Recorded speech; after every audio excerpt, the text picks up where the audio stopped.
नमस्कार, आप देख रहे हैं आज तक। आपके साथ मैं हूं सईद अंसारी। फिल्म अभिनेत्री कंगना रनौत ने इस बार आजादी की तारीख और परिभाषा दोनों बदल दी है। उन्हें सही तारीख मालूम है, मगर एक विशेष उद्देश्य से कंगना ने कहा है कि हमारे देश को स्वतंत्रता 2014 में ही मिली, और जो स्वतंत्रता यानी कि आजादी 1947 में हमें मिली, वो आजादी नहीं थी, वो भीख थी, और वो भीख में मिली हमें आजादी है। कंगना के बयान पर राजनीतिक संग्राम छिड़ गया है। कुमारी कंगना रनौत, कला सिनेमा।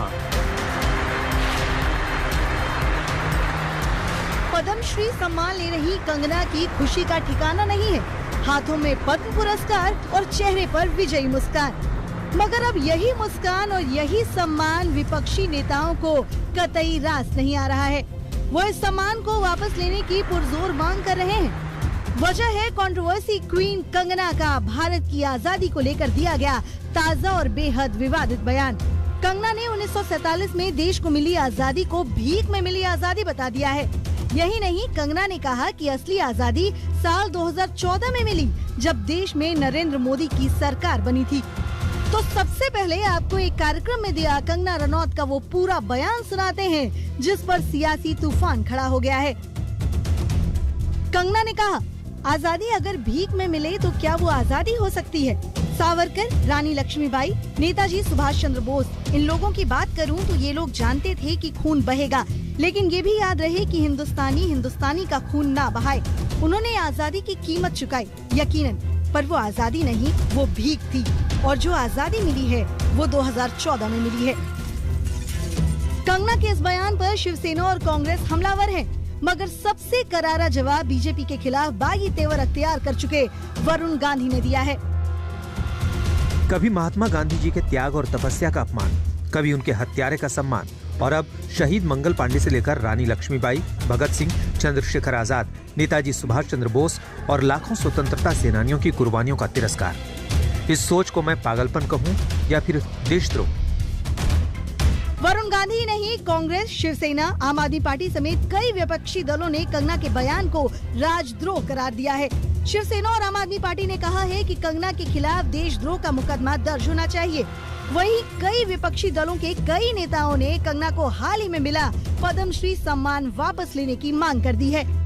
सबसे बुरी बात तो ये है कि ये सब प्रकरण आने के बाद सरकार के मुंह पर जैसे मानो ताला लग गया हो। ऐसा सुई पटक सन्नाटा है जो कि समझ ही में नहीं आ रहा क्यों है। क्या ऐसे लोग देशद्रोही हैं या पद्मश्री के लायक हैं? क्या सरकार जाएगी, मुकदमा करेगी, मानहानि का दावा करेगी इस पर, या सरकार चुप रहकर ऐसे लोगों को पद्मश्री देगी क्योंकि वो सरकार का चरणवंदन करते हैं? ये जवाब मोदी जी आपको देना पड़ेगा। हमें लगता है कि स्वतंत्र सेनानियों का अपमान हुआ है, महात्मा गांधी का अपमान हुआ है, लाखों स्वतंत्र सेनानी जो जेल में रहे, जिन्होंने अपने प्राणों की आहुति दी, उनका अपमान हुआ है, और उन्हें शर्म नहीं आती। ये बहुत गंभीर मामला है। हम मांग करते हैं कि तात्काल रूप से राष्ट्रपति महामहिम पद्मश्री पुरस्कार वापस लें, मुकदमा दर्ज हो, उनकी गिरफ्तारी हो, और मनाला क्रीम पी के ओवरडोज हो जाए और बोल दें, ये देश बर्दाश्त नहीं करेगा। 1947 की बात, तो वो उस विचारधारा की बात कर रही हैं जो आजकल सत्ता में है। वो विचारधारा तो उस आजादी के आंदोलन के खिलाफ थी, आज से थोड़ी थी, शुरू से थी। वो भारत छोड़ो आंदोलन के खिलाफ थे। मुखर्जी साहब चिट्ठियां लिखते थे अंग्रेजों को कि नहीं होना चाहिए क्विट इंडिया मूवमेंट, हम आपके साथ हैं। फिर मुस्लिम लीग के साथ मिलकर सरकारें बनाई इन्होंने। ये उस विचारधारा के जननी हैं, ये उस विचारधारा के प्रोडक्ट हैं। इनको मिल गया ना पद्मश्री, हो सकता है अगली बार भारत रत्न दे दे इनको ये बात कहने से। वो कह रही है कि हमको 47 में तो भीख मिली थी, आजादी 14 में मिली है। प्रधानमंत्री जी को इस पर जवाब इस देश को देना चाहिए। ये हिंदुस्तान के लाखों जो स्वतंत्रता सेनानी हैं उनका अपमान किया है, और स्वतंत्रता सेना का जो संग्राम है और जो 75वां वर्ष हम आजादी का मना रहे हैं, मोदी जी आप में थोड़ी भी शर्म हो तो इस सब का जवाब देना चाहिए और उसका पद्मश्री हटाना चाहिए। कंगना के खिलाफ आम आदमी पार्टी की नेता प्रीति शर्मा मेनन ने मुंबई में शिकायत दर्ज करवाई है और राजद्रोह की धाराओं के तहत केस दर्ज करने की मांग की है।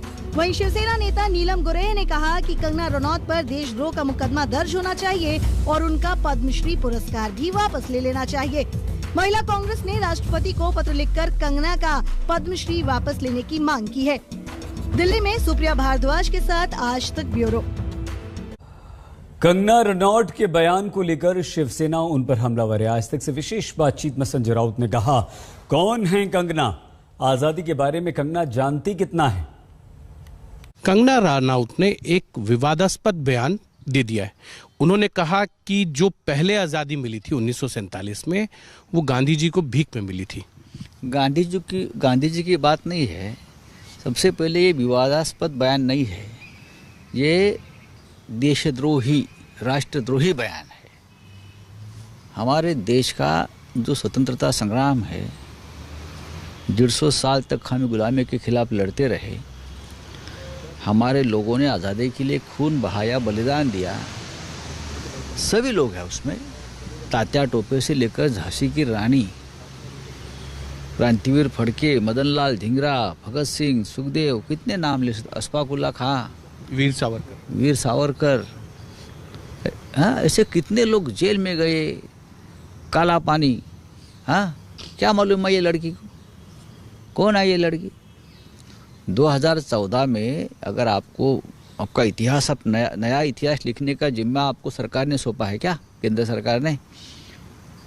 ये जो लड़की है कंगना बेन, ये कंगना बेन को भारत सरकार की तरफ से स्वतंत्रता संग्राम का इतिहास का किताब देना चाहिए। सबसे पहली बात, उनको जो राष्ट्रीय सम्मान जो मिले हैं, सब पद्मश्री से लेकर सब वापस लेना चाहिए। यही सम्मान देश के स्वतंत्रता सेनानी को भी मिला है 50 साल में, बहुत लोगों को मिला है ये सम्मान। और यही सम्मान उस लोगों का अपमान करने वाले व्यक्ति को अगर मिलता है तो पूरा देश का अपमान होता है उसमें। सबसे पहले उस बारे में भारतीय जनता पार्टी की राय क्या है, उनके मन की बात क्या है, ये समझ में आना चाहिए।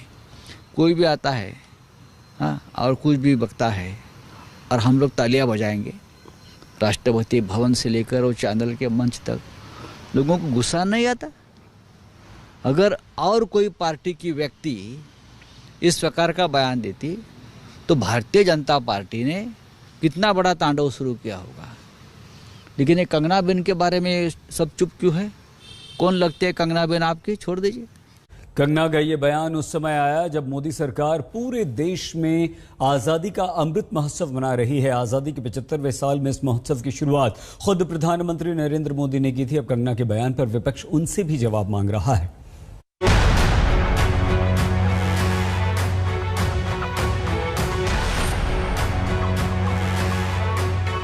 कंगना को भले ही ये लगता हो कि देश को आजादी 2014 में मिली हो, मगर जिस सरकार के कार्यकाल की शुरुआत को वो आजादी का साल बता रही है, वो उनसे कितना इत्तेफाक रखती है, ये इन तस्वीरों से साफ हो जाएगा।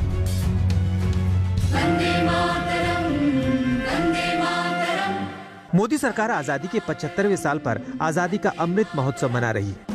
प्रधानमंत्री नरेंद्र मोदी इसी साल 12 मार्च को अहमदाबाद पहुंचे थे। साबरमती आश्रम जाकर आजादी दिलाने वाले महात्मा गांधी को श्रद्धांजलि दी थी और फिर आजादी के अमृत महोत्सव का आगाज किया था। आजादी का ये अमृत महोत्सव भारत के जन जन का, भारत के हर मन का पर्व बने। साथियों, आजादी के 75 साल का ये पर्व, आजादी का यह अमृत महोत्सव एक ऐसा पर्व होना चाहिए जिसमें स्वाधीनता संग्राम की भावना, उसका त्याग साक्षात अनुभव हो सके। तो अब सवाल यही है कि कंगना 1947 में मिली आजादी को लेकर ऐसा बयान क्यों दे रही हैं? यही सवाल विपक्ष भी पूछ रहा है और उनके पद्मश्री सम्मान को लेकर भी तीखे हमले कर रहा है।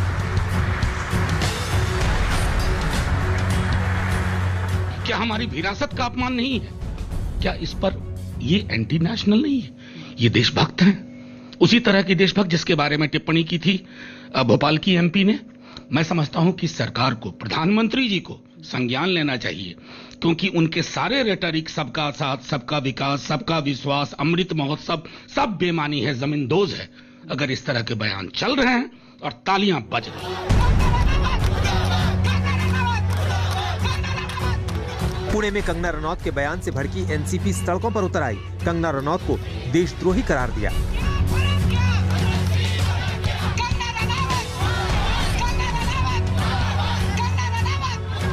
वहीं मुंबई में सलमान खुर्शीद की किताब के खिलाफ प्रदर्शन कर रहे बीजेपी नेता राम कदम का सामना कंगना के बयान पर मचे घमासान से हुआ। तो एनसीपी जहां कंगना से पद्मश्री वापस लेकर मुकदमा दर्ज करने की मांग कर रही है, वहीं बीजेपी कंगना के बयान से पल्ला झाड़ रही है। इस लायक नहीं जिस पुरस्कार से उन्हें सम्मानित किया गया। कोई किसी दल को लेकर, उसकी विचारधारा को लेकर आगे आगे कूदता रहे, उसे सम्मानित किया जाए, हमें लगता है कि इसी से जिस तरह से पुरस्कार दिया गया ये गलत है। हम बीजेपी से पूछना चाहते हैं, क्या कंगना रनावत के साथ आप खड़े थे? क्या इस मामले में बीजेपी उनके साथ खड़ी है? ये बीजेपी को भी बताना पड़ेगा। पुरस्कार वापसी लोग खुद कर रहे थे, इनका पुरस्कार छीनने की बात हो रही है। तात्काल पुरस्कार वापस लिया जाए, मुकदमा दर्ज हो, गिरफ्तारी हो, हम मांग करते हैं। देश को आजादी लाखों लोगों के शहादत के बाद मिली है और उस आजादी का हर भारतवासी ने सम्मान करना चाहिए। जिस व्यक्ति विशेष की आप बात कर रहे हो, उनके उस बयान का समर्थन नहीं हो सकता। कंगना के विवादित बयानों पर हमेशा ही तूफान खड़ा होता रहा है, मगर पद्मश्री से सम्मानित होते ही 2014 को असली आजादी बताकर कंगना ने अपने साथ साथ बीजेपी और मोदी सरकार को भी मुश्किल में डाल दिया है। दिल्ली में सुप्रिया भारद्वाज और मुंबई से कमलेश सुतार के साथ आज तक ब्यूरो। कंगना जब मुंह खोलती हैं तो कोई ना कोई विवाद खड़ा कर देती हैं। कभी किसानों को आतंकवादी बता देती हैं तो कभी बॉलीवुड में भाई भतीजावाद पर बेबाक बयान दे देती हैं। कंगना के कुछ ऐसे ही बयान आइए हम आपको दिखाते सुनाते हैं। इन लोगों को जो खुद को किसान कहते हैं या आतंकी, इन लोगों को जो प्रोत्साहन दे रहे हैं और देते आए हैं और अभी भी दे रहे हैं, ये सब आम हो रहा है। ये सबके आम इनको प्रोत्साहित किया जा रहा है सबके सामने, और सबके सामने ये तमाशा हो रहा है।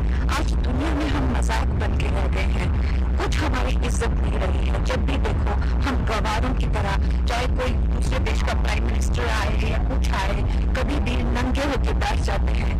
सुशांत सिंह राजपूत की मौत ने हम सबको झंझोड़ के रख दिया है, मगर कुछ लोग जो इस चीज में माहिर हैं कि कैसे पैरेलल नैरेटिव चलाना है, वो इस तरह से चला रहे हैं कि हाँ, जिनका दिमाग कमजोर होता है वो ये डिप्रेशन में आते हैं और सुसाइड वगैरह कमिट करते हैं। जो बंदे ने स्टैनफोर्ड की स्कॉलरशिप, वो रैंक होल्डर है in his entrance for engineering, उसका दिमाग कमजोर कैसे हो सकता है? अगर आप देखें उनके कुछ लास्ट पोस्ट, वो क्लियरली कह रहे हैं कि लोगों को बैक कर रहे हैं कि प्लीज मेरी फिल्म में देखो, मेरा कोई गॉड फादर नहीं है, मुझे निकाल दिया जाएगा इस इंडस्ट्री से। अपने इंटरव्यू में वो जाहिर कर रहे हैं कि मुझे क्यों नहीं ये इंडस्ट्री अपनाती है, I feel like a left over. तो क्या इसमें इस हादसे की कोई बुनियाद नहीं है? किस तरह से अगर किसी और स्टार किड ने इस तरह से 6-7 के साल के स्पैन में काय पोचे जैसे उनको कोई डेब्यू की कोई एक्नॉलेजमेंट, कोई अवार्ड नहीं मिला, या केदारनाथ या धोनी या छिछोरे जैसी फिल्म, एक गली बॉय जैसी एक वाहियात फिल्म को सारे अवार्ड मिलते। Chhichhore is the best film and the best director, उनकी फिल्म को कोई एक्नॉलेजमेंट नहीं। हमें आपसे कुछ नहीं चाहिए, हमें आपकी फिल्में नहीं चाहिए, लेकिन जो हम खुद करते हैं आप हमारी एक्नॉलेजमेंट क्यों नहीं हमें देते हैं? बहुत छोटा सा ब्रेक, आप देखते रहिए आज तक। केंद्रीय गृह और सहकारिता मंत्री अमित शाह वाराणसी पहुंचे। अमित शाह 2022 के विधानसभा चुनाव को लेकर बीजेपी के सभी 403 विधानसभा पदाधिकारियों के साथ बैठक करेंगे। बैठक में मुख्यमंत्री योगी आदित्यनाथ, प्रदेश प्रभारी राधा मोहन सिंह, प्रदेश अध्यक्ष स्वतंत्र देव सिंह, उप मुख्यमंत्री केशव प्रसाद मौर्य, दिनेश शर्मा, प्रदेश महामंत्री संगठन सुनील बंसल मौजूद रहेंगे। बहुत छोटा सा ब्रेक, आप देखते रहिए आज तक।